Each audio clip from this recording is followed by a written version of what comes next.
Hi, boys and girls. This is Ms. Kathy. I'm so happy you've joined me today for another story just for you. Guardian Angel by Edna Mae Olsen. Each of us has a guardian angel assigned to us at birth, Dad told us recently. When we get to heaven, won't it be fun to meet them and to discover how many times they've helped and protected us in this life? I'd heard that all my life, but somehow the reality of it struck me then. How wonderful, I thought. I wonder what mine looks like. Strange to say, I believed I had met my guardian angel recently. But would a guardian angel wear a yellow slicker? As I pedaled along the road in company with about 20 other kids, I wondered for the 100th time whatever had possessed me to think I could go on a 70-mile bicycle ride. Admit it, I told myself wearily. You're out of shape, and it was stupid to think you could do it. Nevertheless, home is a long way off, and no one will get you there but yourself. Keep pedaling. My back ached, as did my legs, right down to the tips of my toes. How I kept on my bike was a mystery. If I'd fallen off, I probably would have just stayed where I fell. The ride to Baker's Point early in the morning had gone splendidly. The wind had been at our backs, and we were part of it, flying along the back roads toward the sea, driven by both the wind and our enthusiasm. At last, we'd clustered our bicycles together under a beach picnic shelter, secured them with chains, and sprawled gratefully out on the warm sand. A gentle offshore breeze kept us cool, although it laced our sandwiches with grit. "But that's what a sandwich is," chuckled Jan, our leader, when someone complained, and we laughed uproariously. Later, we waded in the ocean, gathered shells, and threw a frisbee until he called us to order. "I hope you haven't forgotten," he began, "but we have a long way to go, so we'd better get started. Saddle up, and let's hit the road. Remember, stay together as much as possible, especially when it gets dark. Watch out for cars, and stay well over on the side of the road. Ready now? Let's go." I ached a little when I climbed back on my bicycle, but gradually the stiffness wore off and I enjoyed the ride. At first we sang, though at times it was doubtful we were singing the same song, but then we grew silent as the weariness of the journey settled in. Home was foremost in all our minds. Although we stopped occasionally for drinks of water, we didn't linger as the sun was dangerously close to the horizon. "Are you all right?" Jan once asked, slowing down to encourage the few stragglers at the end of the column. "Keep those legs pumping, and you'll be home in no time." Then he pedaled off to the head of the procession. The breeze of early morning had changed to a chill wind that blew directly in our faces, and we bent our heads low over the handlebars. 1, 2, 3, 4, I counted mechanically as tired legs drove the pedals around. 1, 2, 3, 4. How much farther? My legs begged my brain. At the entrance to an abandoned farmhouse, we stopped and turned on our lights. "Only 10 more miles, Jan said with a grin, "and then hot baths, a bite to eat, and soft beds." 10 miles, I groaned, getting back in the saddle, which by now felt like a pile of rocks. Only 10 more miles. The evening was closing in, and to add to our discomfort, it began to drizzle. I kept my head down low, realizing to my dismay that I was falling behind. Already the leaders were out of sight, speeding toward home.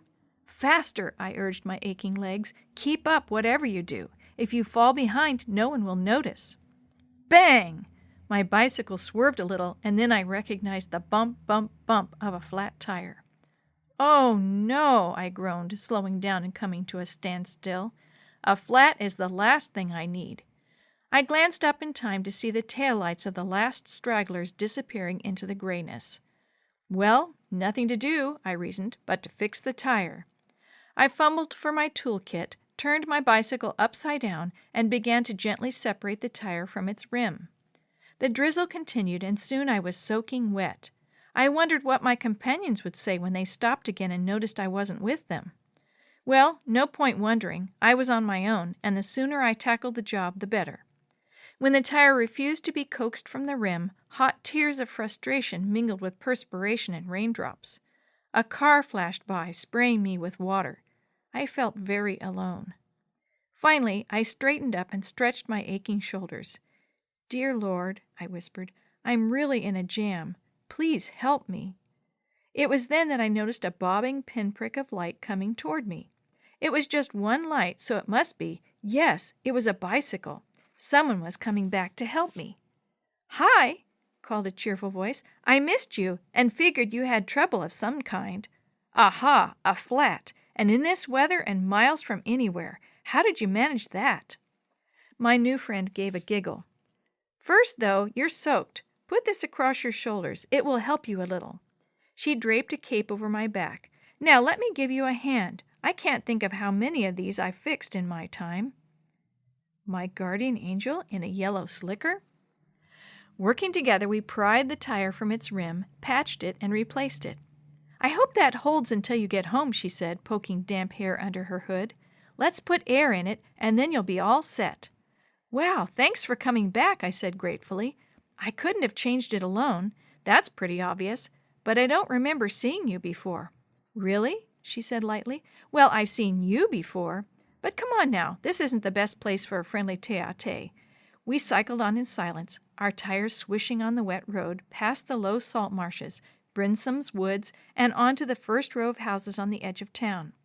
"This is where I leave you," my companion said, pointing with a wet hand to a turn in the road. "You have to continue straight until you come to Major's Corner, past the Shell station, then make a left. Take care now. See you later." And she sped away into the darkness. "But your cape!" I called after her. The wind flung my words away, and she didn't look back.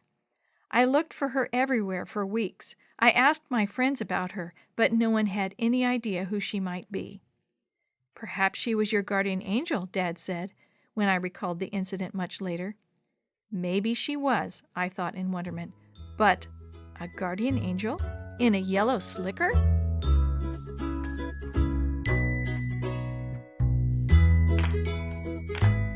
The story you have heard today is from Guide's Greatest Stories, written by various authors and compiled by Randy Fischel, and used with permission from the Pacific Press Publishing Association. If you're interested in any other books published by the Seventh-day Adventist Church, please visit AdventistBookCenter.com or call 1-800-765-6955.